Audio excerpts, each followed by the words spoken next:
আজিৰ বিষয় গ্ৰন্থৰ নাম বেৱান এনজাইটি লিখিছে মাৰ্থা বেকে। এই গ্ৰন্থখনৰ মূল উদ্দেশ্য হৈছে মানুহক ভয়, চিন্তা আৰু উৎকণ্ঠাৰ পৰা মুক্ত কৰি এক সঁচা, শান্ত, সুৰক্ষিত আৰু আনন্দময় জীৱনলৈ লৈ যোৱা। গ্ৰন্থখন আমি চেপ্টাৰ ৱাইজ আলোচনা কৰিম। চেপ্টাৰ 1 উৎকণ্ঠা কি? মাৰ্থা বেকে কৈছে উৎকণ্ঠা বা এনজাইটি হৈছে আমাৰ মনৰ এটা স্বাভাৱিক প্ৰতিক্ৰিয়া, কিন্তু যেতিয়া এই উৎকণ্ঠাই আমাৰ চিন্তা, সুখ আৰু দিনচৰ্যাক নিয়ন্ত্ৰণ কৰে তেতিয়াই ই সমস্যা হৈ পৰে। তেওঁ কয় উৎকণ্ঠা হৈছে মিছা এলাৰ্ম, অৰ্থাৎ মনৰ ভিতৰত এক অসত্য ভয়ৰ সংকেত। এই ভয় অধিকাংশ সময়ত ভৱিষ্যতৰ বিষয় যি বৰ্তমানলৈকে ঘটাই নাই। চেপ্টাৰ 2 উৎকণ্ঠাৰ মূল কাৰণ। লেখকে ব্যাখ্যা কৰিছে আমাৰ মগজুৱে দুটা অংশত কাম কৰে। সাৰ্ভাইভেল মাইণ্ড, বাচি থকাৰ মন, যি ভয়, বিপদ, চিন্তা আদি জানে।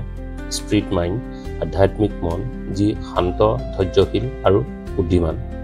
উৎকণ্ঠা বৃদ্ধি পায় যেতিয়া সাৰ্ভাইভেল মাইণ্ডে সকলো নিয়ন্ত্ৰণলৈ লয়। আমাৰ মনে সদায় ভাবে যদি এইটো ভুল হয়, যদি মই ব্যৰ্থ হওঁ। এই ধৰণৰ ভাৱনাই উৎকণ্ঠাক ডাঙৰ কৰে। চেপ্টাৰ 3 উৎকণ্ঠাৰ পৰা মুক্তিৰ উপায়।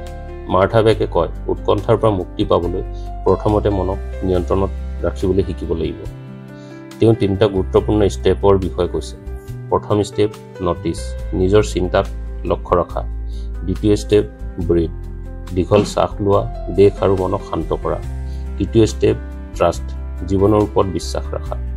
তেওঁ কৈছে যেতিয়া আমি নিজৰ ভিতৰৰ সঁচা সত্তাৰ সৈতে সংযোগ স্থাপন কৰোঁ তেতিয়া উৎকণ্ঠাৰ শক্তি হ্ৰাস পায়।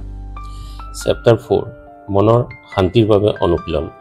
লেখকে কিছুমান সহজ অনুশীলনৰ কথাও কৈছে। প্ৰতিদিনে কিছু সময় একান্তে চুপচাপ বহি শ্বাস প্ৰশ্বাসৰ ওপৰত মনোযোগ দিয়া।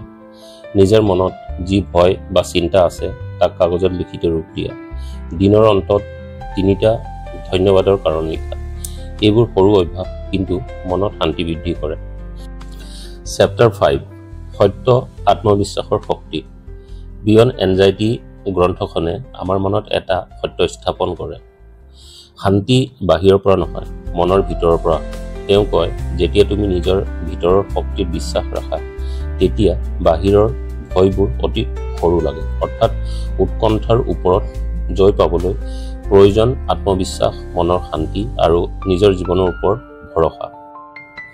সঁচাকৈয়ে মাৰ্থা বেকৰ বেৱান এনজাইটি গ্ৰন্থখনে শিকায় ভয়ৰ ওপৰত বিশ্বাস আৰু উৎকণ্ঠাৰ ওপৰত সচেতনতা কিদৰে জয়ী হয়।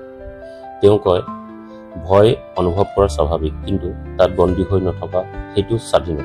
সেয়েহে উৎকণ্ঠাক আপোনাৰ মনৰ চিকাৰ হ'বলৈ নিদিব।